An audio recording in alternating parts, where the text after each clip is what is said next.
Donc bonjour à tous. Aujourd'hui, donc un webinaire avec Brasseurs de France sur la clarification de la bière. Donc on va commencer d'abord par une petite présentation par Elise du syndicat Brasseurs de France. Donc, bonjour à tous. Donc, c'est un avant-dernier webinaire, hein, puisqu'on a rajouté un webinaire le 4 décembre avec l'IFBM. Donc, on est ravis de vous présenter donc, ce webinaire. Donc, Brasseurs de France, vous connaissez tous, donc je vais aller très vite. C'est un syndicat professionnel depuis 1878 qui représente tout type de taille de brasserie et partout en France. On est une équipe. Voilà, la répartition de nos adhérents et nos missions sont de défendre, fédérer et promouvoir la brasserie française. On est une équipe donc de 6 avec 2 nouvelles arrivantes, donc Florence Gosselin dans le poste de responsable des affaires réglementaires et Ah, Sophie Mettet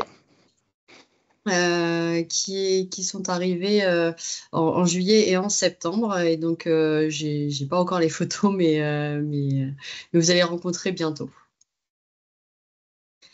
Et alors, donc, du coup, nos services, qui est tout ce qui est promotion et valorisation de la filière des adhérents, convivialité et échange, réglementaire, social, donc défense de la profession, comme je le disais, suivi de projet sur les nouveaux projets, de création de brasserie et un tout nouveau service qui est sur le marché, les statistiques de marché sur la bière.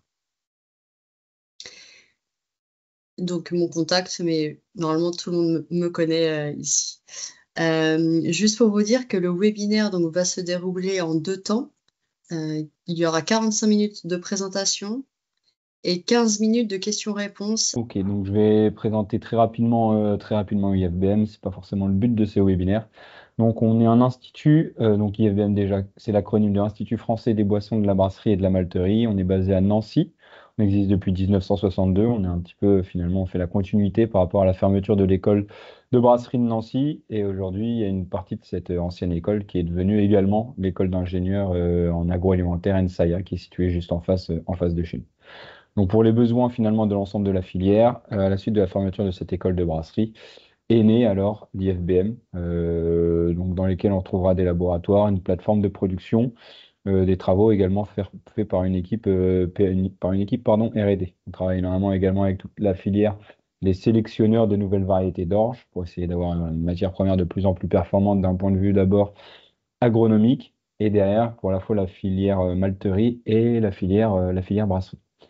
Donc ici, une liste non exhaustive de certaines brasseries ou certains acteurs de la filière qui ont déjà fait appel à nous. Donc, comme dit ici, pour des prestations issues de nos différents services, donc que ce soit de la formation, de l'analyse matière première, produits finis, de la recherche et développement, ou également de l'audit où on est capable de faire des consultings pour des brasseries sur divers sujets.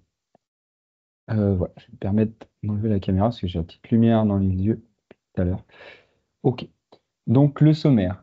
Donc on va voir les différentes origines du trouble dans la bière, étant donné que notre intitulé donc c'est la clarification. On verra comment essayer de limiter l'apparition du trouble en optimisant son process, que ce soit au bloc chaud, que ce soit également au bloc froid. J'ai oublié d'ailleurs de le mettre. On verra bien sûr qu'il y aura un impact notamment au niveau de la stabilité biologique par un bon maintien et une belle assurance de l'hygiène dans la brasserie. Et enfin, pour les brasseries qui souhaitent investir sur soit des auxiliaires technologiques, soit des outils pour limiter ce trouble, on verra aujourd'hui un petit peu quelles sont les diverses solutions qu'on peut retrouver sur le marché, bien que, à nouveau, il y ait finalement d'ores et déjà des leviers à essayer de prendre en compte et de maîtriser dans son process, au départ de production.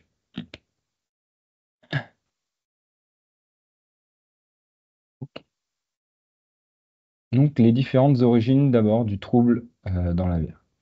Donc on pourra observer deux types de troubles principaux. D'abord ce qu'on appelle le trouble non biologique et le trouble biologique. Donc, dans le trouble biologique, on retrouvera la présence de micro-organismes. Donc d'abord la levure, notre micro-organisme tête conventionnel, volontairement ajouté au départ pour permettre la fermentation. Et on verra qu'il y a ainsi plusieurs actions qui permettront de limiter et de réduire finalement la présence de cette levure en suspension dans notre bière qui pourrait être responsable d'un certain voile et d'altérer ainsi la brillance de notre produit. Dans cette même optique, mais cette fois-ci pas via notre levure conventionnelle, on pourrait tout simplement avoir le développement de certains micro-organismes d'altération qui entraîneraient également un petit peu une teinte particulière, une certaine voilure sur notre bière. Et plus ces micro-organismes se multiplient, bah forcément, plus également un trouble sera visible. Enfin, le trouble peut-être qu'on évoquera le plus, ça va être le trouble non biologique. Donc, on va en retrouver sous différentes formes. Donc, déjà l'oxydation. Donc, l'oxydation qui peut avoir lieu au bloc froid, mais également au bloc chaud. Finalement, on peut d'ores et déjà créer des précurseurs d'oxydation, pourrait altérer et être responsable déjà d'un point de vue colorimétrie, on va dire d'un brunissement, d'un pâlissement, d'un aspect un petit peu rose saumon de notre bière, et donc altérer la clarté de notre bière, la brillance. Il y aurait également, par exemple, la présence de certains polysaccharides. Donc, parmi les polysaccharides, on peut retrouver notamment des fibres telles que des bêta-glucanes, des pentosades qu'on retrouvera dans le malt, mais d'ores et déjà, on va dire, relativement réduit par le travail du malteur, mais surtout, on va dire, par l'utilisation de céréales crues ou d'autres céréales peut-être plus atypiques que le malt d'orge. La présence d'amidon, donc il existe, on va le voir par la suite, un test que tout le monde connaît, mais tout le monde n'applique peut-être plus au quotidien, qui permet tout simplement de vérifier qu'on a correctement saccharifié l'essentiel de l'amidon présent dans notre orge. À la fois pour des questions de rendement, ce test permettra d'améliorer celui-ci, mais également, si malheureusement il reste de l'amidon derrière celui-ci sous forme solubilisée dans votre mou, eh ben, pourrait contribuer également à un trouble de la bière. Il y aura également certains points sur lesquels être vigilant au cours de l'étape de filtration. On y reviendra sur les slides suivantes. Et enfin, un trouble qu'on va rapidement présenter, c'est un peu ce qu'on appelle le trouble colloïdal, qui est intimement lié à l'association de protéines et de tanins, et on va dire également lié à la présence d'oxygène, qui va favoriser la polymérisation de certains de ces composés, et donc la formation d'agrégats de plus en plus importants responsables de l'apparition d'un trouble voilà, significatif dans la bière. Peut-être à certains stades au départ, on va dire que ce trouble soit réversible, mais malheureusement, au cours du vieillissement du produit, et selon les conditions subies par celui-ci, ce trouble pourrait devenir irréversible. Donc on va commencer justement par ce mécanisme, juste pour vous le présenter. Derrière, dans les slides, quand on va évoquer un peu le bloc chaud, le bloc froid, finalement, on essaiera de trouver des leviers pour limiter la formation des différents troubles évoqués juste avant. Mais présenter d'abord ce trouble qui est peut-être pas évident à comprendre. Donc, ce trouble colloïdal, c'est une interaction qu'on va observer entre des protéines et des polyphénols. Donc, comme je vous l'ai dit au départ, peut-être la formation d'un trouble qui sera réversible pour finalement arriver jusqu'à un trouble à ce moment-là, à un certain moment, qui sera irréversible et donc qui posera réellement problème sur le produit que vous aurez mis sur le marché par rapport à votre consommateur. Donc au départ, initialement, on va retrouver donc des polyphénols qui seront naturellement apportés en fait par le malt, également par une autre matière première que sera le houblon, si vous utilisez notamment par exemple du pelé où il y a encore pas mal de matière verte et qui peuvent s'associer vaguement à des protéines, et notamment dans ces protéines, des protéines qui sont enrichies en un certain acide aminé qu'on appelle l'acide aminé proline. Donc des protéines avec pas mal de sites actifs en proline pourraient alors se lier à certains polyphénols pour former au départ un colloïde finalement qui serait soluble. Ensuite, malheureusement, s'il y a présence d'oxygène, imaginons que vous êtes en train de faire vous apportez involontairement de l'oxygène au cours de la fermentation, au cours de la garde, et ben on pourrait observer une polymérisation par cette oxydation de nos polyphénols. Et ainsi, il y aurait des liaisons hydrogènes qui seraient plus fortes et qui donneraient naissance à un complexe insoluble à des températures relativement fraîches.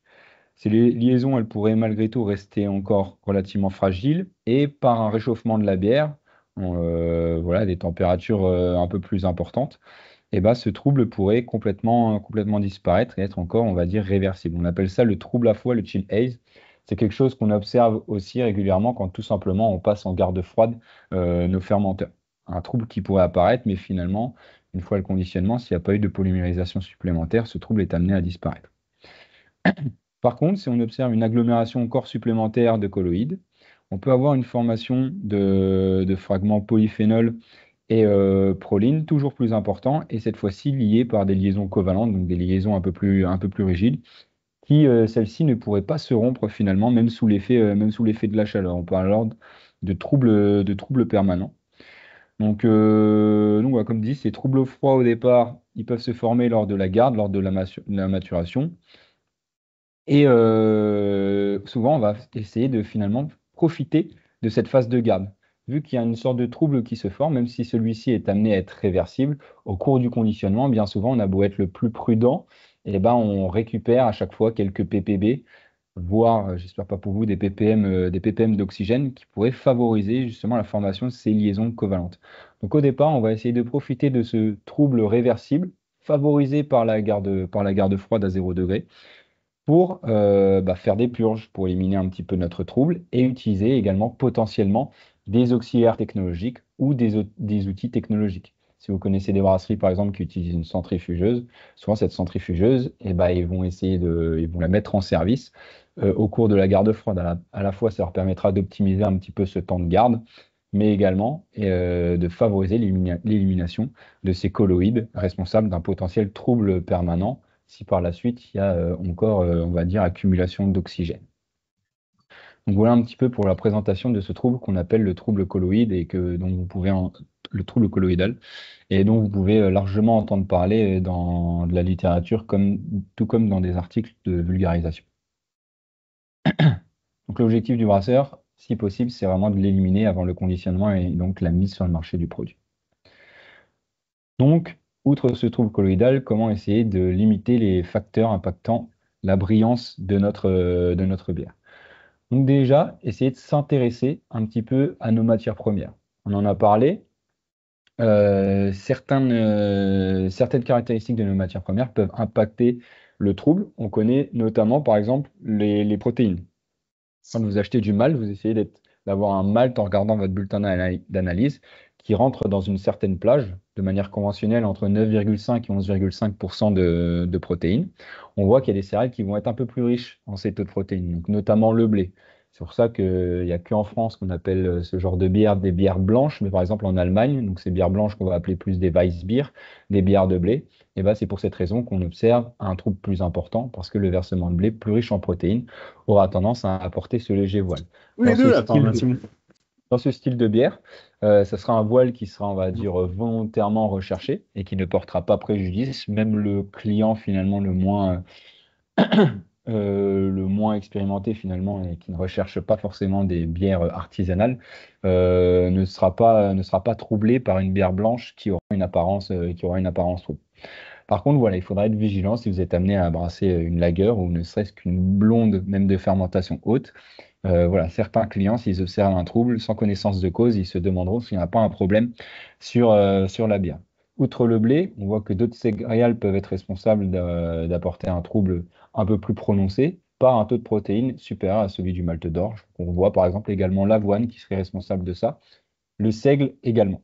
Donc, ce qui peut être intéressant, ça serait de faire ce qu'on appelle un palier protéolytique. Donc, ça serait un palier au cours de votre macération, aux alentours des 45-50 degrés, qui vous permettrait tout simplement de réduire vos protéines, soit sous forme de peptides, donc des peptides, voilà, entre guillemets, c'est une protéine qui a été réduite en un groupement d'acides aminés un peu moins conséquent, voire en acides aminés libres, directement disponibles plus tard pour votre levure au cours de la fermentation.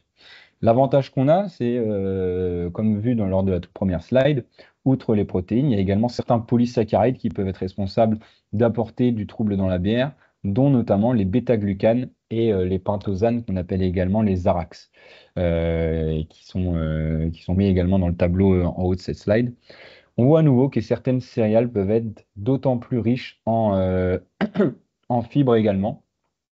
Et ces fibres, dans un premier temps, pardon, leur premier impact, ce ne sera pas forcément l'apport de trouble, ce sera surtout une augmentation de la viscosité. Et donc, derrière, si on prend notre process dans l'ordre, ce sera une filtration qui sera d'autant plus délicate, plus le pourcentage de bêta-glucane ou de pentosane est élevé.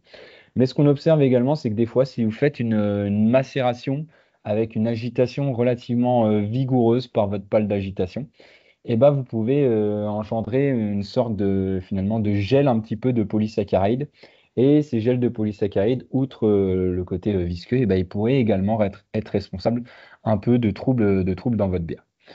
Donc, voilà, le premier point, c'est contrôler ses matières premières. Essayez à chaque fois que vous réceptionnez une qualité, hein, le malteur, il essaie de vous fournir un malt pils plus ou moins standardisé, mais au départ, il travaillera toujours avec une matière première ayant des qualités variables. Donc, il va faire au mieux, mais vous n'êtes pas à l'abri, voilà, d'un lot à l'autre, d'avoir un taux de protéines plus ou moins important. Et idem pour ce qui concerne les fibres polysaccharides. Donc, l'avantage, c'est que ce palier à 50, finalement, il pourra à la fois agir sur notre matrice protéique, mais également sur nos différents polysaccharides responsables d'une certaine viscosité, par une action à la même température, donc à nouveau aux alentours des 45-50 degrés.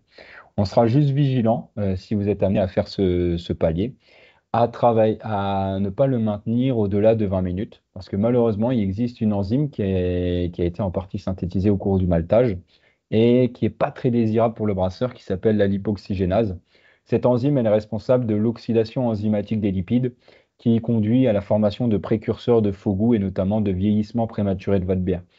Donc, au-delà de 20 minutes, on risque, on va dire, de finalement exacerber un petit peu son activité à cette enzyme euh, indésirable et donc finalement de participer à une dégradation sensorielle de notre produit un petit peu prématuré une fois qu'il sera vendu. Donc voilà. Donc déjà, jouer sur le process finalement et regarder ces matières premières pour limiter l'apport de protéines qui sont un des agents avec les polyphénols de la formation du trouble colloïdal. On a évoqué également que l'amidon pouvait être à l'origine également d'un trouble, d'un voile dans votre bière. Donc un test tout simple, ce serait de faire ce qu'on appelle le test à l'iode pour vérifier une bonne saccharification complète de votre mèche, finalement, une bonne saccharification, pardon, de l'amidon dans votre mèche, une fois que vous pensez avoir terminé vos paliers d'activité enzymatique. Attention, ce test à l'iode, quand est-ce qu'on le réalise? On le réalise, on va dire, après un certain temps à nos paliers enzymatiques. Donc, si vous faites du monopalier après un certain temps, aux alentours des 68 degrés, pardon. Et si vous faites du multipalier, souvent après, voilà, idem, un certain temps au palier préférentiel d'action de l'alpha-amylase, c'est-à-dire autour des 72-74 degrés. On le fait à ce moment-là. Si ce test est positif, donc c'est-à-dire si on n'observe pas de virage de couleur après avoir ajouté une goutte d'iode dans un échantillon de mèche, on pourra à ce moment-là passer au mash out à 78 degrés. Par contre, si le test est négatif, qu'on observe un virage de couleur comme sur la photo ici à droite, eh ben, il faudra qu'on maintienne notre palier d'activité enzymatique, tout simplement pour que nos petits ciseaux moléculaires que sont les enzymes puissent continuer à dégrader progressivement l'amidon. Et on répétera ainsi le test à l'iode voilà, quelques instants, quelques minutes plus tard. Mais être vigilant, hein, on ne monte pas au mash-out et seulement à ce moment-là, on fait le test à l'iode. Parce que sinon, si vous montez à 78 degrés et que le test à l'iode s'avère négatif, eh ben, malheureusement, c'est un peu trop tard pour redescendre à 74. Vos enzymes, et notamment vos bêta-amylases, seront d'ores et déjà, les alpha-amylases, pardon, auront été d'ores et déjà inactivés. Donc voilà, et petit mot aussi, quand on fait un test à l'iode, l'échantillon qui nous a servi, on ne le réutilise pas, on ne le rebalance pas dans le brassin, contrairement à un échantillon sur lequel on aurait pu faire une mesure de pH au cours de la macération. Là, ça pose pas de problème. Attention, l'iode, voilà, c'est pas conseillé de balancer ne serait-ce qu'en petite quantité de l'iode dans votre brassin. Donc voilà, ça c'est un test tout simple. Pareil, quand même, petite observation, il y a de la pratique. Pour avoir déjà fait des brassins avec des versements, notamment en malt de seigle, plus ou moins conséquents, c'est vrai que des fois, l'iode peut avoir une certaine affinité également avec les fibres. Et donc, que ce soit les bêta-glucanes ou les arax, je ne sais pas avec lequel exactement de ces deux composés il va avoir tendance à se lier préférentiellement. Mais c'est vrai qu'on peut des fois, malgré tout, observer après un certain temps, et normalement avec des paliers enzymatiques très favorables à à la saccharification de l'amidon, voilà, une teinture d'iode qui reste, un virage de couleur qui est toujours observable, parce que voilà, cette iode aura tendance à se figer sur certaines fibres. Donc voilà, moi c'est quelque chose que j'ai déjà observé par exemple avec le seigle. Donc voilà, bien faire ce test. Donc ça, c'est lié aux troubles qui pourraient être liés à la présence d'amidon encore sous forme soluble dans votre mou et donc dans votre bière à la fin. Derrière, en poursuivant finalement le process à chaud, l'étape de filtration sera également significative voilà, pour différentes raisons sur l'apport potentiel de précurseurs responsables du trouble dans la bière. Donc déjà, quelque chose qui est intéressant, c'est qu'on va vous encourager à rincer, à faire vos rinçages de drèche, vos lavages de drèche, avec une eau ayant un pH, on va dire, légèrement acidifié. En tout cas, pas au-delà d'un pH de 7, parce que à un pH neutre, voire d'autant plus basique, eh ben, on risque de favoriser la solubilisation d'un autre composant du trouble colloïdal, à savoir vraiment les polyphénols. On risque de favoriser leur solubilisation et donc de les récupérer dans notre mou. Dans la même idée, dans une crainte de récupérer trop de polyphénols et de les solubiliser dans notre mou, on sera vigilant à ne pas récupérer des derniers mous ayant des densités trop faibles. Effectivement, des fois, on peut avoir tendance à récupérer des derniers mous, à essayer de récupérer les derniers sucres qu'on peut avoir, toujours dans une quête, bien évidemment, de rendement. Le risque, c'est que vous lavez votre grain. Il reste toujours un peu de sucre, effectivement, mais on va dire à des quantités négligeables. Attention, après, chacun interprète négligeable comme il le sent. Mais on va dire qu'en dessous en dessous d'un dernier mou à 1,5 degré plateau, eh ben, finalement, vous augmentez également les chances de récupérer finalement pas mal de polyphénol par des rinçages successifs pour à nouveau ne pas récupérer forcément grand-chose. Donc nous, ce qu'on vous conseillerait, ce serait vraiment d'arrêter votre rinçage quand le mou en transfert de la cuve de filtration de votre faux fond vers la cuve d'ébullition. Une fois qu'il a atteint 1,5 degré plateau, dans ce cas, arrêtez les rinçages, arrêtez la filtration. Donc voilà, c'est quelque chose qu'on vous conseille également. Et enfin, un autre point important au cours de la filtration, c'est justement au cours du rinçage. Quand est-ce qu'on déclenche après le rinçage de notre gâteau? Bah, tout simplement, on va le déclencher dès que la surface du gâteau apparaîtra, on va dire, visible, malgré toujours une présence d'un peu de mou à sa surface. On évitera au maximum, on essaiera de ne jamais découvrir notre gâteau, au risque de favoriser d'ores et déjà, finalement, l'oxydation à sa surface et l'oxydation, bien souvent, d'une sorte de gel de protéines, qui pourrait également être responsable de former des précurseurs un petit peu de faux goût d'oxydation dans votre bière et également qui pourrait être responsable d'une sorte de voile dans votre bière. Donc ne jamais découvrir le gâteau, à part lorsque vous mesurez votre dernier mou, qu'il est autour des 1,5 degrés plateau, à ce moment-là, vous arrêtez la filtration. Vous pouvez vous permettre d'arrêter, d'arroser et de rincer votre gâteau. Donc voilà ici, on va dire trois leviers qui permettraient au cours de la filtration de limiter l'apparition d'un trouble, d'un voile par la suite dans votre bière. Ensuite, on continue de suivre le cheminement du process à chaud au cours de l'ébullition. Donc l'ébullition aura plusieurs impacts, plusieurs fonctionnalités. Donc il y aura bien sûr dans un premier temps la stérilisation de votre mou. L'ébullition permettra également l'isomérisation des acides alpha du blond, c'est-à-dire c'est à ce moment-là que vous allez pouvoir apporter réellement de l'amertume à votre bière, solubiliser les acides alpha apportés par le houblon. Cette étape d'ébullition, vous observerez vous serez capable de calculer un taux d'évaporation en observant une augmentation de la densité et inversement une diminution de vos volumes par concentration. Cette étape d'ébullition est également très importante pour l'élimination de certains précurseurs de faux goût, notamment un composé qu'on appelle le DMS, qui est responsable de faux goût qu'on caractérise souvent comme du légume cuit, une odeur de maïs dans la bière. Mais également une fonction très importante de l'ébullition, ça va être favoriser la précipitation de nos fameux agents du trouble colloïdal, à savoir les protéines et les polyphénols. Une ébullition bien vigoureuse permettra de favoriser les liaisons entre ces deux composés et donc par la suite, lors de la décantation ou du whirlpool, de les laisser sédimenter tranquillement. Donc, outre une ébullition vigoureuse, donc aujourd'hui l'ébullition qui est souvent figée à 1 heure, on va essayer également d'optimiser d'autres conditions, à savoir le pH. On ciblera un pH corrigé aux alentours des 5,2-5,3 dès le début de l'ébullition. C'est à ce pH-là que les liaisons justement entre les composés polyphénol, tanins et protéines vont être favorisés. Un autre point important également, le calcium, donc qui est un ion extrêmement important dans l'ensemble du process de brassage. Autant il va vous poser problème, on va dire, d'un point de vue voilà, nettoyage de vos installations, car responsable de dépôts de calcaire, peut-être de manière précipitée si vous avez une eau dure. Mais sinon, cet ion calcium, d'un point de vue vraiment process de brassage, il est très pertinent et très efficient dans le process. Et une concentration de minimum, hein, vraiment minimum 50 ppm de calcium, favorisera elle aussi, on va dire, la précipitation de cette cassure à chaud. Concentration souvent qui s'avère relativement efficace, c'est plus aux alentours des 80 ppm, donc 80 mg par litre. Donc voilà, pH et concentration en calcium, ce sont des facteurs qui sont également importants. Si vous voulez, c'est déjà utilisé. Il n'y a pas uniquement les brasseries déjà largement, on va dire, structurées ou peut-être de taille plus importante qui utilisent. Même des petites brasseries utilisent d'ores et déjà souvent un auxiliaire technologique qu'on appelle les Carrageenan, qui est souvent revendu voilà, sous différents noms, notamment l'Irish Moss ou le Protafloc.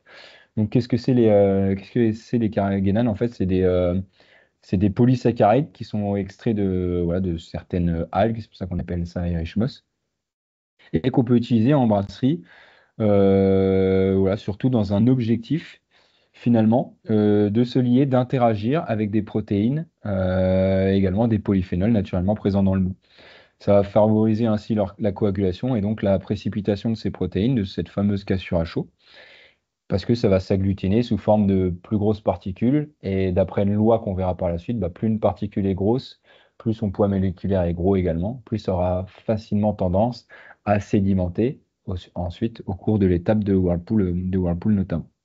Donc l'objectif vraiment de cet Irish Moss, c'est vraiment réduire la turbidité du mou, voilà, d'ores et déjà finalement dès le bloc chaud, et de voilà, limiter, on va dire, le trouble colloïdal. Donc le Whirlpool, donc il viendra par la suite. Donc une fois qu'on a favorisé, on va dire, la coagulation un petit peu de nos protéines et de polyphénols, sous la flamme, au cours de l'ébullition, bah, vu que c'est vigoureux, on a tout en permanence des mouvements de convection qui ont lieu. Donc on ne laisse pas réellement le temps à nos grosses particules finalement de sédimenter, de chuter dans notre cube. Donc derrière, c'est un petit peu soit votre tank de décantation, soit votre whirlpool qui va vous permettre réellement de laisser sédimenter ces grosses particules.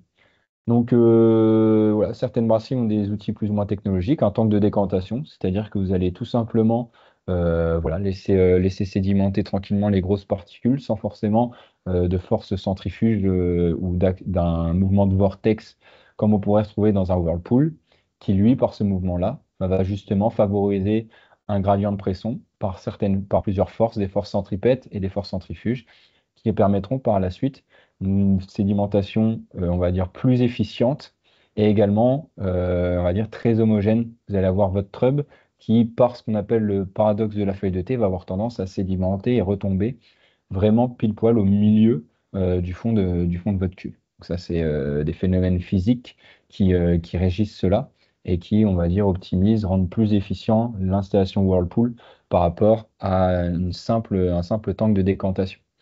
Même si le Whirlpool s'avère plus efficace par rapport à un tank de décantation, si vous travaillez dans un tank de décantation, on vous recommandera de faire voilà, tout simplement de laisser sédimenter pas plus de 20 minutes, laisser au repos pas plus de 20 minutes votre mou. Et bien sûr, idem au Whirlpool. Si c'est d'autant plus efficace, on ne va pas laisser stagner plus longtemps. Donc ça, c'est plus une question, cette rigueur de timing, de limiter la reproduction de composés indésirables et notamment de DMS qui serait responsable plus tard de faux goût. Donc là, pas grand-chose à voir avec le trouble. Et c'est pour vous dire que même si vous utilisez la solution la moins efficace, à savoir le tank de décantation par rapport au Whirlpool, ne faites pas une sédimentation supérieure à 20 minutes. Parce que vous serez susceptible, si vous faites plus de 20 minutes, d'envoyer un mou peut-être légèrement moins trouble, mais vous risquez également d'avoir reformé un composé responsable de faux goût de légumes cuits.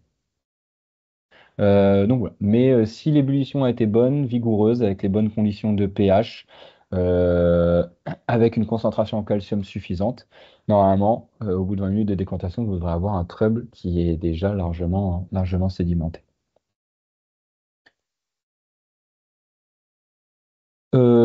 Dernier mot un petit peu sur le bloc chaud, et c'est valable également sur le bloc froid. À nouveau, on en a parlé de ce fameux trouble colloïdal qui est lié à des liaisons entre des protéines et des polyphénols. Donc forcément, plus on réduit la concentration d'un de ces deux composés, moins on a de chances de former un trouble important, un trouble colloïdal important derrière dans notre bière. Donc un levier également qui existe, c'est de travailler. On a parlé du malt tout à l'heure, essayer de vérifier qu'on a des maltes voilà, dans les plages habituelles au niveau du taux de protéines, mais également de polysaccharides. Et bah, également, aujourd'hui, on va trouver des produits issus du houblon de plus en plus raffinés, dans lesquels on trouvera peut-être moins de matière verte par rapport, bah, bien sûr, au cône originel, voire au pelé, qui est aujourd'hui peut-être le produit le plus utilisé à l'échelle de la brasserie, sans intégrer forcément les brasseries industrielles qui travaillent d'ores et déjà et depuis un moment avec des extraits en particulier.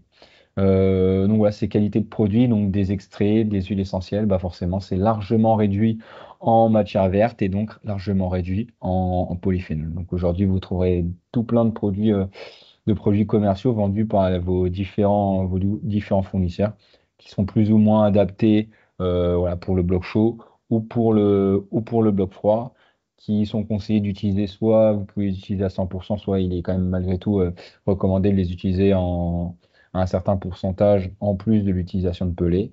Enfin bref, là-dessus, je vous laisse vous rapprocher de vos fournisseurs, mais aujourd'hui, il existe vraiment de plus en plus de solutions type extrait ou huile essentielle. On va passer cette fois-ci au bloc froid après des premiers arguments finalement d'optimisation au cours du bloc chaud. Donc quelque chose d'évident, ça va être également bah, tout simplement la garde froide hein, qui vous permettra de faciliter, une fois que la fermentation est terminée, l'environnement est d'ores et déjà, on va dire, de plus en plus stressant et de moins en moins favorable à notre levure. Donc notre levure, elle va bien souvent commencer, bah, avoir une activité largement réduite et donc commencer un petit peu à se mettre sous forme de dormance et sédimenter au cours de la garde froide. Donc, on va essayer de mettre notre tank à une température la plus fraîche possible pour réduire entièrement l'activité de la levure et donc faciliter sa mise en dormance. On sera vigilant également, il y a une notion assez intéressante. Donc, ça peut être également, c'est une information voilà, qui est figée sur deux valeurs. Je ne pense pas que ce soit une telle réalité, mais en tout cas, on va rester sur ces valeurs pour vulgariser le tout. Mais il existe un point qu'on appelle le point d'inversion qui nous dit que finalement, entre 2 degrés et 4 degrés, on atteint une densité maximale de la bière. Donc, dans un objectif de mettre à froid votre bière, je vous conseillerais davantage de refroidir vos tanks à une température inférieure à 2 degrés. Parce que plus la densité de votre bière est importante, bah finalement, c'est comme si votre environnement, votre mou était plus visqueux, et donc la sédimentation des particules, et notamment dans ce cas-là, des levures ou alors bah, à nouveau de nos molécules à haut poids moléculaire, et ben elle va être ralentie. Plus c'est visqueux, plus ça va être ralenti. Vous essayez de faire, si vous mettez, j'en sais rien, un grain de café, vous essayez de le balancer dans un verre d'eau ou le balancer dans un verre de miel, bah voilà, dans le miel, c'est tellement visqueux que ça va avoir énormément de mal et voire ça ne va pas sédimenter du tout. C'est un peu la même idée ici, donc entre 2 et 4 degrés. Il existe entre ces plages finalement une augmentation de la densité de la bière. Donc on va vous recommander d'être à une température inférieure à 2 degrés au cours de la mise à froid. Donc l'objectif de cette garde froide, c'est voilà, de clarifier un petit peu notre bière, de faire précipiter un petit peu à la fois les levures, tout comme les matrices responsables d'un potentiel trouble. Un autre point qui est important, c'est s'intéresser justement d'un point de vue trouble biologique à la question de votre levure. Aujourd'hui, si vous regardez un petit peu les fiches techniques de vos levuriers préférés, vous trouverez notamment des informations sur les capacités de floculation.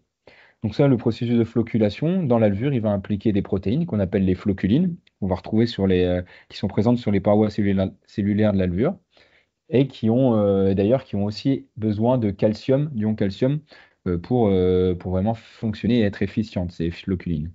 Donc dans l'idée, ces floculines, on voit c'est représenté sur le petit schéma.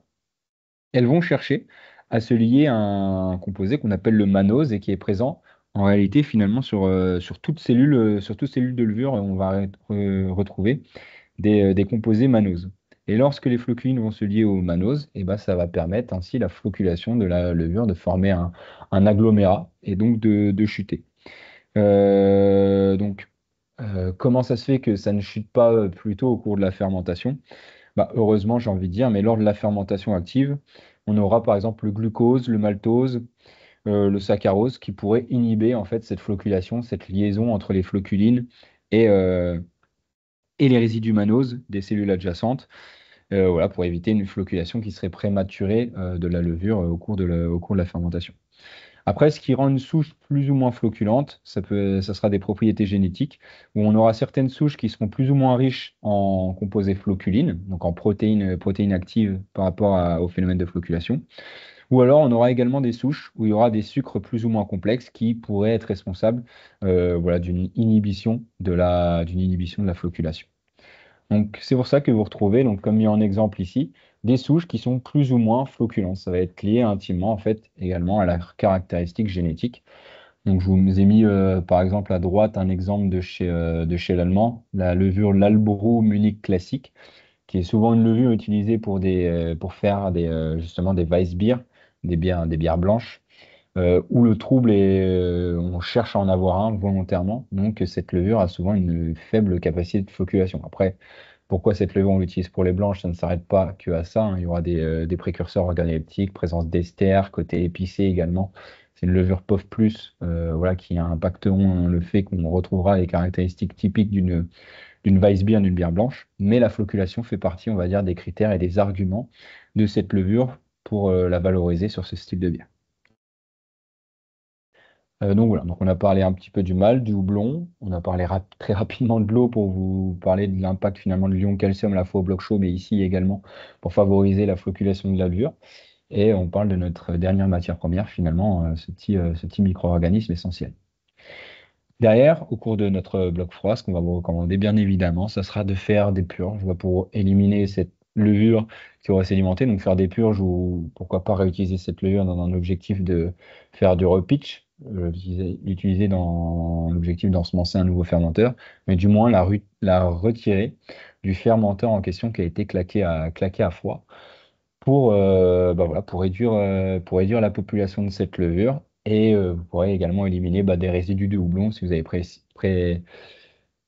pardon, si vous avez réalisé du dry hopping ou même si vous n'en avez pas fait et enlever encore des résidus qui auraient pu ne pas être retenus dans le trub et finalement être envoyés dans votre fermenteur.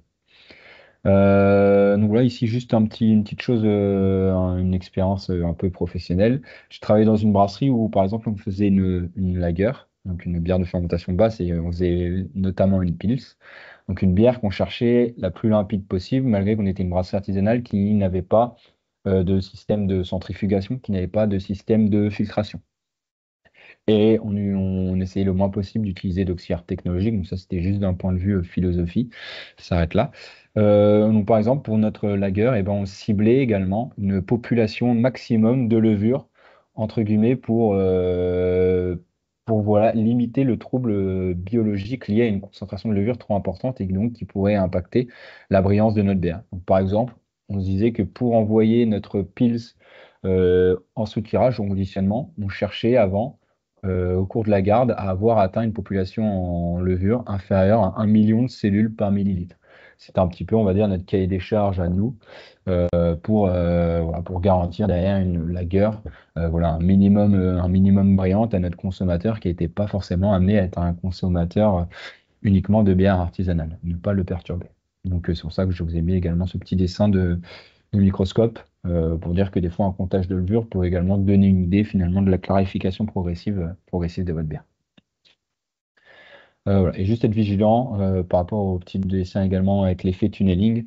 Quand vous faites des purges, essayez de purger à des débits relativement réduits au risque de créer un chemin préférentiel et finalement très vite soutirer de la bière alors qu'en réalité il reste encore pas mal de strates de levure à éliminer.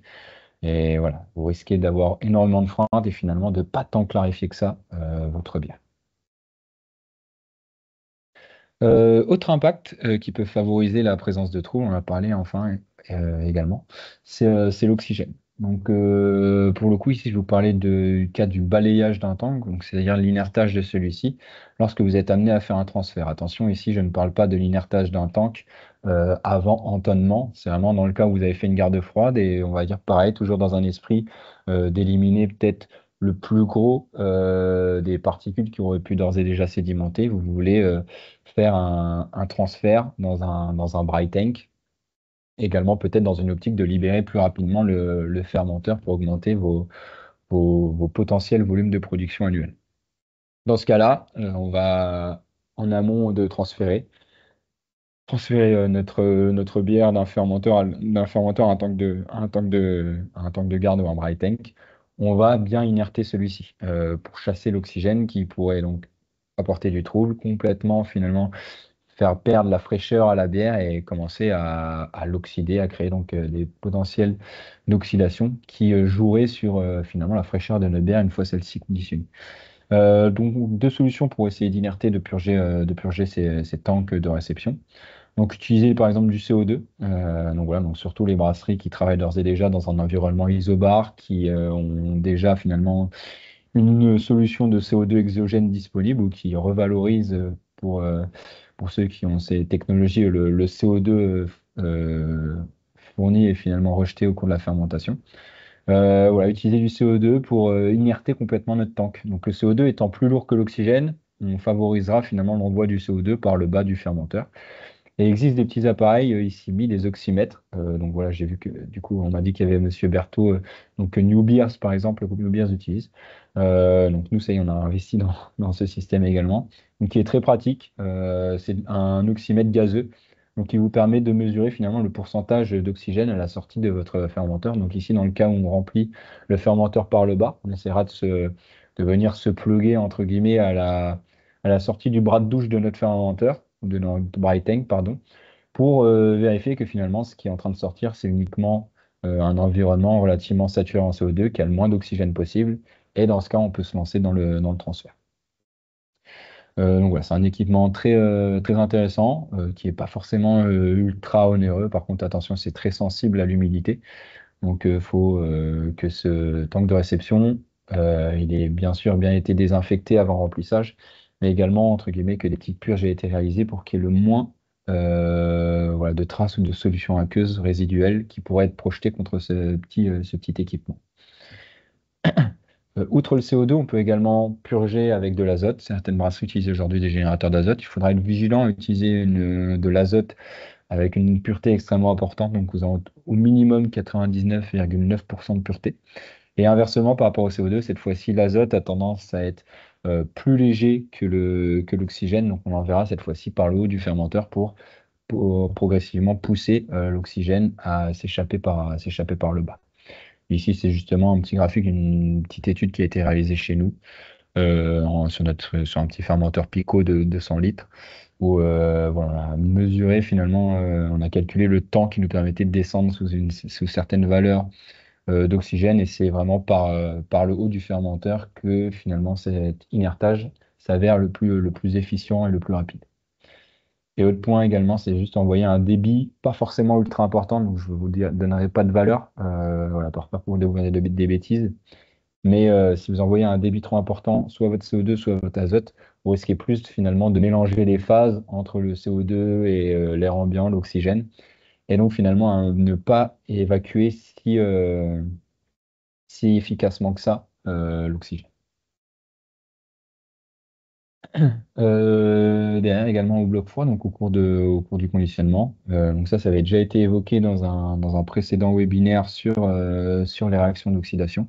Vous pouvez avoir on va dire des procédés au soutirage, notamment avec un pré-vide et un premier pré-vide et un second pré-vide, qui vont vous permettre voilà, d'inerter un petit peu vos bouteilles.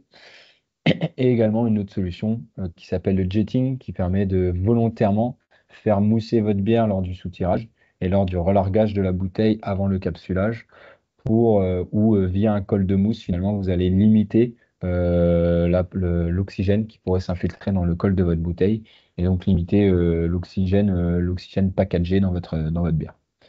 Donc, c'est quelque chose qu'on vous conseille également d'essayer de calculer selon les outils dont vous avez à disposition. Aujourd'hui, c'est pas rare de trouver des brasseries qui utilisent des solutions de mesure de l'oxygène dissous dans leur bière. Attention, il n'y a pas uniquement l'oxygène dissous qui peut être pertinent. La valeur la plus pertinente de toutes, ça s'appelle le TPO, donc c'est le Total Package Oxygène. Donc voilà, où certains fournisseurs, si vous travaillez avec un appareil qui vous donne uniquement l'oxygène dissous, peuvent vous donner un protocole dans lequel ils vont vous préconiser d'agiter votre bouteille, ensuite de mesurer l'oxygène dissous, et derrière, en tenant compte du volume mort, donc du headspace dans votre bouteille, vous serez capable d'estimer finalement le TPO, l'oxygène total packagé dans votre bouteille. Et derrière, là, on a mis des cibles, enfin des valeurs un petit peu arbitraires, donc par exemple TPO inférieur à 150 ppb. Ce sera à vous de fixer un petit peu les seuils que vous considérez comme acceptables ou non voilà, concernant l'oxygène apporté finalement au cours du packaging. Point important également, juste sur ces mesures, que ce soit oxygène dissous ou TPO, ce sont des mesures qui se font immédiatement au cours du conditionnement. Ce pas des mesures qui sont faites le lendemain du conditionnement, parce que tout simplement l'oxygène aura d'ores et déjà commencé à réagir avec votre milieu bière et à former des précurseurs d'oxydation. Donc il y a de grandes chances que le lendemain, vous mesuriez des valeurs d'oxygène plus faibles, mais tout simplement celui-ci aura d'ores et déjà commencé à se complexifier avec votre produit et à l'altérer. Donc, pour avoir vraiment une valeur représentative de votre process et si vous avez de comparer cela aux valeurs que habituellement vous êtes censé retrouver dans votre produit, quand le process est bien maîtrisé, c'est quelque chose à faire immédiatement au cours du conditionnement. Autre point qui peut être responsable donc, de troubles dans la bière, on en a parlé, bah, c'est une contamination biologique, donc la présence de bactéries d'altération. On a cette chance en brasserie que ce sera souvent uniquement de l'altération, qu'on n'a pas réellement de contaminants pathogènes à l'heure actuelle qui sont susceptibles, à l'heure actuelle dans les études et les connaissances qui sont susceptibles de se développer. Attention, quand on parle d'une bière sans alcool, c'est un autre débat. Et quand j'ai parlé d'une bière, on va dire dans sa définition standard. Donc là où il faudra être le plus vigilant, c'est surtout au bloc froid. Donc c'est là que finalement votre mou sera à une température idéale, on va dire, pour un contaminant où on aurait eu la malchance qu'il soit présent dans notre environnement, sur notre matériel, lié à un nettoyage malheureusement qui n'aurait pas été suffisamment efficient. Donc ça sera toute cette zone du bloc froid où il faudra garantir une hygiène irréprochable. Pour cela, on va suivre des protocoles de nettoyage que vous devez avoir, on va dire, figés plus ou moins à la brasserie et mis en forme sous un plan de nettoyage voilà, rigoureux sur vos installations. Donc, dans le bloc froid, qui est souvent résumé à euh, avant arrivée du mou de la bière, désinfection, et immédiatement après passage du mou de la bière, détergence immédiate. Donc souvent, ces protocoles de nettoyage, ils vont suivre ce qu'on appelle le cercle de Sinner ou le TACT. C'est-à-dire que vous allez utiliser, par exemple, dans le cas de la détergence alcaline, de la soude à une concentration de 2%, que vous allez faire agir à une température de 65 degrés pendant une demi-heure et en garantissant une action mécanique via une circulation avec une pompe centrifuge et la présence de boules de nettoyage, par exemple, dans un fermenteur. Donc, c'est un petit peu ces quatre paramètres, l'un finalement avec l'autre, qui vont permettre d'équilibrer et d'avoir des protocoles de nettoyage voilà, bien dimensionnés en fonction de vos installations et voilà, de l'action de détergence ou désinfection qui sera appropriée à chacun de ces produits. Et là, vous pouvez également vous rapprocher de vos fournisseurs de solutions de nettoyage pour avoir finalement leur valeur préconisée, que ce soit en concentration, en température optimale d'utilisation et également en temps. Être vigilant, point de vigilance concernant la température. Selon vos fermenteurs, certains peuvent être équipés d'un isolant qu'on appelle le polyuréthane. Attention, le polyuréthane, il n'aime pas les températures trop importantes. C'est pour ça que volontairement, je vous ai parlé de faire une soude à 65 degrés, là où certains fournisseurs vous préconiseraient une soude à 80 degrés. À 80 degrés, votre isolant de fermenteur, si c'est bien du polyuréthane, des fois il peut ne pas trop aimer cette température, commencer à se rétracter et donc à la longue, vous pouvez avoir un fermenteur qui sera de moins en moins bien isolé. Donc voilà. Donc, outre un petit peu les pistes qu'on peut avoir au niveau de notre process, on a vu un peu le bloc chaud, on a vu le bloc froid, évoquer très rapidement le nettoyage. C'était pas forcément l'objet de s'appesantir sur le nettoyage au cours de ce webinaire. Il existe aujourd'hui à la fois des outils, mais également des auxiliaires technologiques qui peuvent nous permettre voilà, d'améliorer, on va dire, l'élimination des composés responsables du trouble et notamment du trouble colloïdal. On peut par exemple utiliser ce qu'on appelle de l'acide tannique, qui va être un composé qui appartient au gallotanin, donc c'est un polyphénol qui est hydrosoluble. Et l'acide tannique, il va pouvoir présenter plusieurs avantages en brasserie. Donc déjà le premier, ici on vous met, donc je vous ai mis le titre élimination des protéines en garde froide, mais ça peut également avoir un intérêt, cet acide tannique, par exemple au cours de la macération à l'empâtage. En fait, cet acide tannique, bah, comme ça fait partie de la famille des polyphénols et des gallotanins, et ben, en réalité, les polyphénols, hormis leur côté négatif pour le trouble à nouveau, et ben, ils ont l'avantage d'être antioxydants. C'est un petit peu à la mode en ce moment, on en entend un peu parler partout des antioxydants dans l'agroalimentaire. Et ben, ces antioxydants, du coup, ils vont avoir tendance à inhiber cette fameuse lipoxygénase qu'on a vue dans les premières slides, qui est responsable un petit peu d'une oxydation enzymatique des lipides qui formeraient par la suite des précurseurs de faux goût si vous faites un palier à 50 degrés. Et ben, en rajoutant de l'acide tannique, et ben, ça pourra également avoir un impact au cours de la macération comme antioxydant en inhibant un petit peu l'action de cette LOX. En plus de ça, il pourrait avoir l'acide tannique pourrait se lier aux ions, à certains ions métalliques, voilà, comme le fer par exemple, qui pourrait libérer, lui, des radicaux hydroxyles dans le mousse, c'est-à-dire des précurseurs en fait d'oxydation. Donc ça peut être intéressant déjà d'utiliser de l'acide tannique à l'empâtage. Voilà, on l'utilise rarement sous cette forme. Ici, le screenshot à côté d'un produit de AEB, c'est un produit qu'ils vendent comme antioxydant de la bière et où je vous ai souligné que finalement, dans la composition technique, eh ben, on retrouvera effectivement des gallotanins dans cet esprit, que ce soit un antioxydant qui agira à la fois contre l'enzyme lipoxygénase, mais également qui viendra chélater les ions ferreux. Sinon, eh ben, il sera tout simplement recommandé à l'ébullition bah, pour favoriser à nouveau la cassure à chaud, la cassure protéique au contact de la bière. Notre acide tannique il va pouvoir se lier aux protéines et il permettra donc de réduire un petit peu le trouble. On l'utilisera également en garde froide si besoin. Donc, on vous met ici des préconisations, des ordres d'idées de dosage pour à nouveau faciliter pardon, l'élimination, la sédimentation de composés responsables du trouble froid, et notamment donc, les protéines, les sites riches en proline. Petit avantage de cet acide tannique, c'est, si je ne dis pas de bêtises, c'est que normalement il est relativement spécifique, il va avoir tendance à fixer uniquement les protéines riches en proline. Donc ces fameux sites actifs qui sont responsables de la liaison au polyphénol et donc de la formation de troubles. C'est-à-dire que les protéines responsables d'une tenue de mousse intéressante ne seront pas impactées par l'utilisation de ce genre d'auxiliaire technologique. On trouvera également une autre solution, un peu plus rare, qu'on appelle l'isinglass. Donc l'isinglass, c'est un composé de collagène voilà, forme ce qu'on appelle une triple structure hélicoïdale, où on va retrouver, du coup, grâce à cette structure, de nombreux sites qui ont une charge positive et qui vont pouvoir venir se fixer aux protéines responsables du trouble à nouveau. Donc les glace, ça sera souvent et uniquement de l'ajout au cours de la phase de garde. Et de ce que j'ai pu lire également, c'est que ça avait une action également relativement favorable pour favoriser la floculation, la sédimentation des levures, en plus d'agir sur les protéines responsables du trouble. Voilà, un autre produit qui est souvent utilisé, qu'on appelle le gel de silice. Donc vous en retrouverez sous plein de formulations différentes et par différents fournisseurs également. Donc c'est une large gamme de composés synthétiques. Et ces sols de silice, lorsqu'ils sont présents dans la bière, ils vont avoir tendance à absorber les protéines et également les complexes protéines polyphénols au sein de leur structure.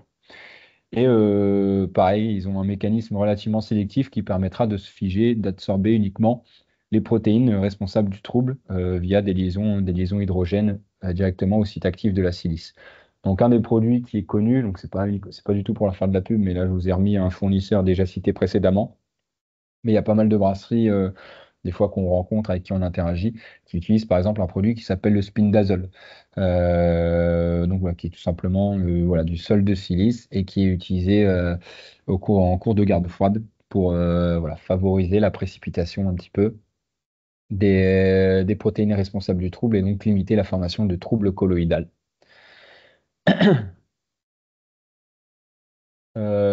Enfin, une autre solution, cette fois-ci enzymatique. Donc ici, idem, vous avez deux exemples commerciaux, un produit qu'on appelle le Brewer Clarex et un autre la protéase EGF.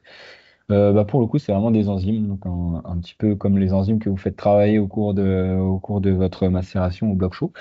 Donc voilà, une sorte de petit ciseau moléculaire qui aura pour objectif de venir découper des protéines responsables du trouble de la bière. Donc c'est des enzymes qu'on appelle enzymes spécifiques à la proline, ESP à nouveau, parce qu'elles vont avoir une action relativement sélective où elles vont venir découper les protéines riches en sites proline responsables de se lier préférentiellement avec des sites tanniques des polyphénols.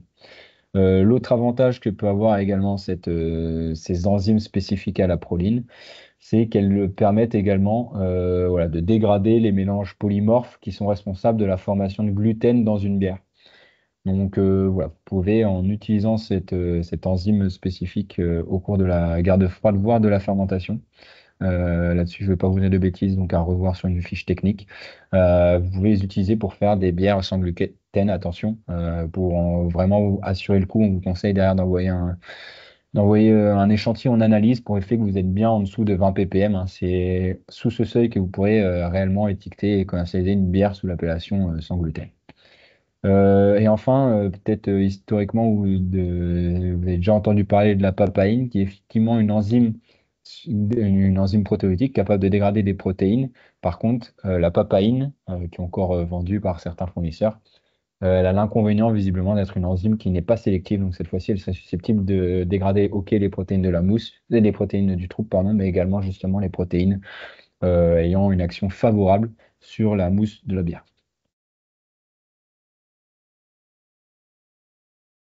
Et enfin, une dernière solution qui est utilisée davantage en brasserie industrielle, c'est ce qu'on appelle la PVPP, donc de son nom la polyvinyl pardon, polypyrrolidone. Donc, ça va être un polymère solide avec un squelette carbonaté dans lequel on va retrouver des cycles pyrolydones donc qui permettent cette fois-ci de ne pas se lier aux protéines, mais plutôt de se lier aux polyphénols par des liaisons hydrogènes et ioniques.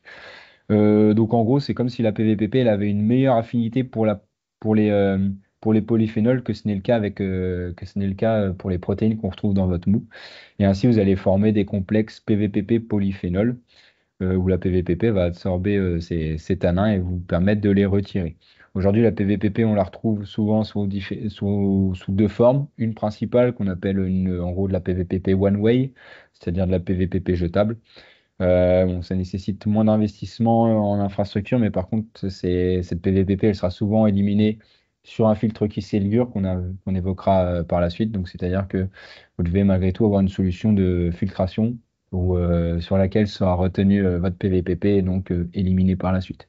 Sinon, c'est des installations plus onéreuses où cette fois-ci on utilise la PVPP régénérable. Donc, on n'a pas du coup le besoin de racheter de la PVPP en consommable de manière fréquemment. Mais par contre, voilà, il faudra investir sur finalement un filtre PVPP, bien souvent en plus, d'ores et déjà d'un filtre qui s'élure, qui lui aura pour objectif de retenir la levure de bière. Donc voilà, c'est quand même un investissement conséquent quand on veut travailler avec de la PVPP. Des choses qui ont été également des fois observées, c'est que visiblement la PVPP pouvait, dans certains cas, apporter une sorte de diminution de la couleur et également de l'amertume du houblon. Donc ça, je vous avoue que c'est pas quelque chose qui sort d'études ou quoi que ce soit, c'est plus un retour entendu par certains brasseurs ou opérateurs de brasserie. Donc je vous ai fait ici un petit tableau récapitulatif avec finalement différentes solutions d'auxiliaires technologiques de potentiels moments d'addition et quel serait à la fois le composé cible et le mode d'action de ces différents auxiliaires technologiques. Concernant cette fois-ci plus des outils réellement, donc on retrouvera par exemple la centrifugation. donc qui aura pour objectif la centrifugation, donc de réduire un petit peu la charge en solide dans notre bière, et qui offrira derrière différents avantages, donc réduction du temps de garde, voilà, notamment qui va être relativement important, et donc ça vous permettra de sortir une bière plus vite. Donc c'est tout simplement un empilement d'assiettes où vous allez volontairement, par la force centrifuge, bah, comme son nom l'indique, augmenter une valeur qu'on appelle la vitesse de sédimentation et qui est ici écrite d'après une loi qu'on appelle la loi de Stokes. Donc, la loi de Stokes, elle est intimement liée bien sûr à la densité du fluide, la densité du liquide, qui sont mis ici en numérateur, mais également à force centrifuge à la force, pardon, qui est exercée sur ces particules. Quand vous faites simplement de la garde froide, entre guillemets, dans un environnement atmosphérique, c'est juste bah, la gravité qui va permettre de faire chuter vos particules de plus haut poids moléculaire. Déjà, si vous êtes entre guillemets sous environnement isobar et que vous appliquez une pression au niveau du headspace, au niveau de l'espace gazeux de votre fermenteur, bah, cette pression elle va contribuer à favoriser la sédimentation. Et là, ici, dans une centrifugeuse, eh ben, vous allez d'autant plus augmenter cette force de gravité et donc faciliter la précipitation des particules les plus solides. L'autre avantage, outre ce que j'ai dit, donc le temps de garde froide, c'est que vous allez réussir à vraiment isoler davantage les particules les plus solides et donc réduire les freintes, les pertes de volume de bière par l'utilisation d'une centrifugeuse. L'avantage également qu'on aura sur une centrif, ça sera que vous pourrez jouer sur le trouble réellement que vous voulez dans votre bière. Donc, ça sera souvent équipé d'un turbidimètre et vous pourrez jouer donc sur la vitesse de rotation de votre centrif et également sur les temps de débourbage pour ajuster plus ou moins la turbidité de la bière que vous voulez. C'est-à-dire qu'avec une centrif, voilà, vous pouvez faire un panel de bière, on va dire, relativement large, avec des centrifs de plus en plus technologiques comme celles qu'on peut retrouver aujourd'hui. Ce qu'on vous remet dans cette slide avec une gestion de la brillance, pas de réduction du débit au départ, et également, pardon, en jouant également sur la vitesse de rotation, et enfin sur le débourbage du bol. Donc le débourbage, c'est quand finalement on va purger, on va éliminer justement les plus grosses particules solides qui auraient été emprisonnées à l'intérieur de votre bol. Point de vigilance ici qu'on vous met, réchauffement de la bière, donc c'est pas rare de devoir brancher un chiller en entrée ou en sortie de centrifugeuse. Comme je vous l'ai dit tout à l'heure, finalement, la garde froide, elle va permettre de volontairement créer déjà un petit trouble entre les protéines et les polyphénols. L'objectif, ainsi, ce sera un petit peu de profiter de cette garde pour plus facilement éliminer ces composés. Donc, plus votre bière arrive froide, plus facilement, ce sera évident d'éliminer ces composés au cours de la centrifugation. Donc voilà. Donc essayez de travailler avec une bière qui ne soit pas trop réchauffée et idem, sortie centrif avec la force bah, de centrifugeuse, tout simplement l'énergie déployée. Votre bière risque d'être un petit peu réchauffée. Donc c'est pas rare que derrière elle soit refroidie, donc soit par un petit échangeur, soit finalement dans le tank de réception où on refroidira la bière. On vous parle ici également d'un risque de reprise d'oxygène. Donc aujourd'hui, avec des nouvelles technologies modernes, la reprise d'oxygène est relativement modérée. Donc c'est notamment grâce à une technologie qu'on appelle le joint hydraulique qui permet de vraiment limiter l'oxydation du produit. Après, au départ, ça nécessite d'inerter vraiment l'outil, de l'inerter pardon, correctement. Donc voilà, c'est des problèmes avant qui étaient récurrents aujourd'hui avec des nouvelles technologies de centrifugeuses qu'on observe un peu moins. Voilà le fait de complètement, on va dire, flinguer la bière par l'activité de centrifugation. Je vous remets ici un petit peu un tableau qui récapitule à la fois les avantages et les inconvénients de cette technologie. Voilà, je vous laisserai les lire en détail. De toute façon, Élise, elle mettra le webinaire en libre accès sur YouTube. J'en ai déjà évoqué quelques-uns. La filtration bière, donc là je vais aller rapidement, c'est pas forcément une technologie après je ne sais pas qui participe à ce webinaire, mais qui nécessite déjà un certain investissement et pour des petites brasseries qui n'est pas forcément essentiel. On se plongera peut-être plus davantage dans une centrifuge qui est à investir sur quelque chose plus qu'un outil de filtration bière réellement. Donc il en existe de différents formats. Ici présenté, attention, ce qui est le filtre cartouche ici qui vous est mis en bas à droite, apparaît des fois comme la solution miracle pour certaines brasseries. Donc c'est du consommable, donc finalement c'est un prix à chaque fois que vous souhaitez finalement faire de la filtration. Et bien sûr, il faut que votre bière elle soit quand même d'ores et déjà un minimum, entre guillemets, épurée en amont avant de la faire passer sur ces filtres-là. C'est pas une solution miracle, hein.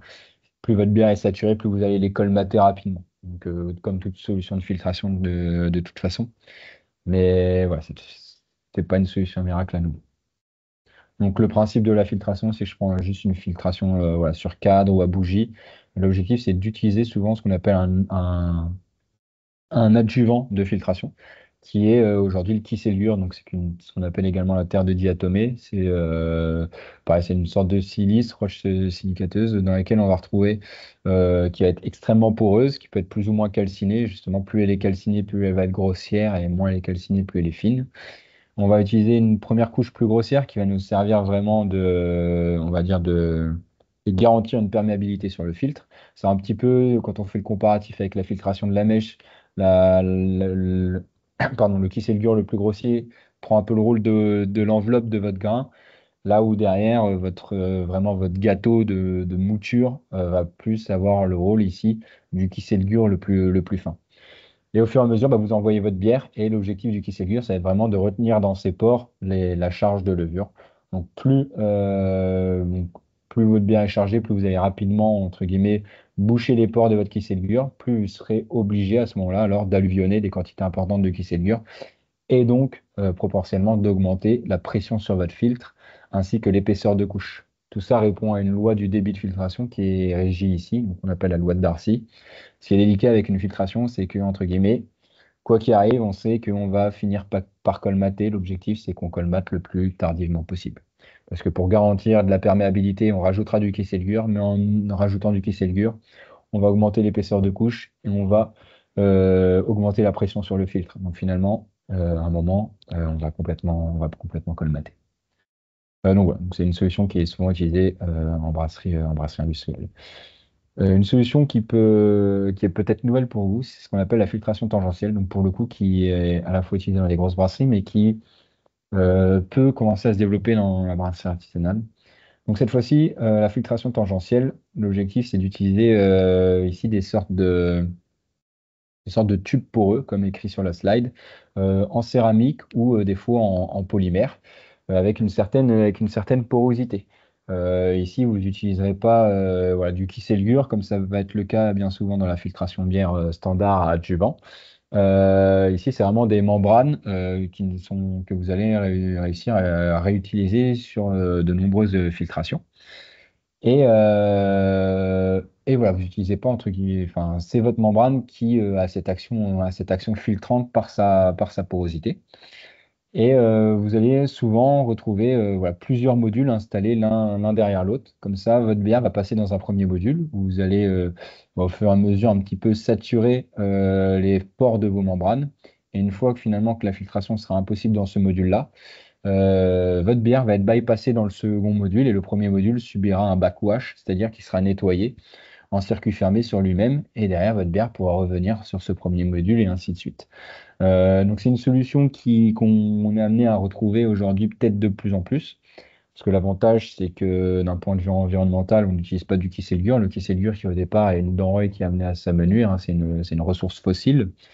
Gros inconvénient du kieselguhr au départ, c'est que c'est pulvérulent également, donc sous forme poussiéreuse, notamment pour les opérateurs, ça peut être cancérigène. Là, ce qui ne va pas être le cas avec ces membranes en céramique ou en polymère. Inconvénient par contre un petit peu de cette technologie, c'est que bah, en fait vous allez avoir une filtration de votre produit qui va être régie par la porosité de la membrane, c'est-à-dire que pour le coup vous n'allez pas être capable de faire une gamme de produits plus ou moins trouble. Vous aurez immédiatement entre guillemets un produit relativement brillant qui serait censé sortir de ce produit et vous ne pourrez pas trop ajuster cette turbidité. Donc là c'est juste un exemple où on vous met sur le verre à gauche finalement la qualité de la bière envoyée au départ, la qualité de bière au milieu récupérée et finalement le rétentat éliminé qui aurait été retenu sur les membranes des différents modules.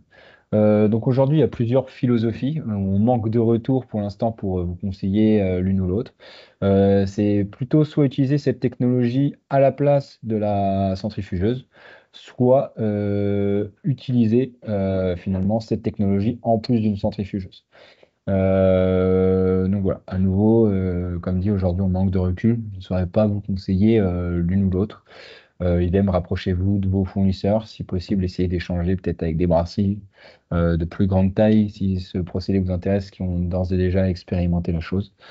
Mais voilà, je ne saurais vous en dire plus pour le moment. Donc le gros avantage de cette solution, c'est que bah, finalement ça travaille entre guillemets tout seul. Donc vous pouvez faire très peu d'intervention de l'opérateur, fonctionnement en temps masqué. Vous pourrez être mobilisé pour faire d'autres activités à ce moment-là. Pas le problème d'élimination du glycée, pas de problème de sécurité par rapport à sa manipulation, pas d'exigence de stockage. Voilà. Par contre, quels seraient les inconvénients? Bah, j'ai- essentiellement, ce serait le premier que j'ai mis dans la colonne adéquate. C'est vraiment c'est une solution à l'heure actuelle qui est très onéreuse. Si vous n'avez pas beaucoup de pilotage, au départ, c'est quand même une ingénierie, pardon, qui est également relativement importante. Donc voilà, c'était plus pour vous évoquer rapidement cette technologie qu'on voit de plus en plus.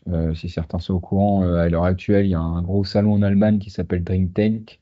Voilà, je pense que c'est un sujet qui est largement, une technologie, pardon, qui est largement exposée et qui est amenée à rentrer davantage au cœur des débats les années à venir.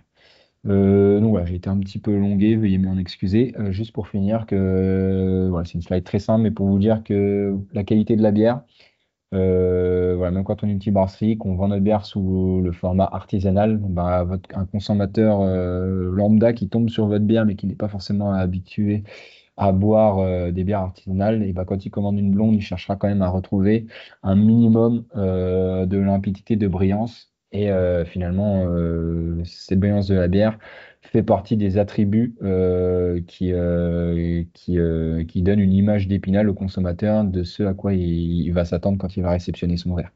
Et à l'inverse, on observe un trouble relativement important, bien qu'à nouveau, il n'aura jamais d'impact a priori, même si c'est lié à une contamination d'impact sanitaire sur la santé de votre consommateur, eh ben, il sera perçu celui-ci comme un défaut. Et votre consommateur, comme il ne connaît pas forcément grand-chose au process de brassage, eh ben, il risque d'être alerté, de se poser des questions quant à la qualité du produit qui lui sera servi ou qui sera amené à consommer. Donc voilà, c'est quelque chose qui est important de garantir. À nouveau, vous prenez le choix derrière d'utiliser des experts technologiques, d'investir sur des solutions, des outils technologiques qui bah, sont onéreux, il faut aussi pouvoir se le permettre. Mais on a vu certains arguments déjà, à la fois au cours du bloc chaud, bloc froid, qui permettent ouais, de réduire la présence de troubles dans votre produit bière à la fin. Donc, que ce soit du trouble colloïdal, du trouble biologique, du trouble lié à la présence d'amidon, de polysaccharides, etc. Donc voilà, dans votre quête d'avoir une bière limpide, essayez d'y veiller, d'y porter attention. Faire le test à Elliott, parce qu'on brasse depuis 15 ans on n'est plus obligé de le faire. À nouveau, idem, vous avez des lots de malt qui varient, etc. Donc ça peut se comporter différemment. Une galère au niveau du process, ça va vite. Une sonde qui n'est pas bonne et finalement, vous n'avez pas une saccharification qui est aussi rapide qu'à l'habitude, pardon. Donc voilà, c'est des fois des tests, des choses simples finalement qu'on connaît mais qu'on n'applique plus rigoureusement et qui tout simplement vont régir la brillance de votre bière à la fin. Donc voilà, je vous remercie.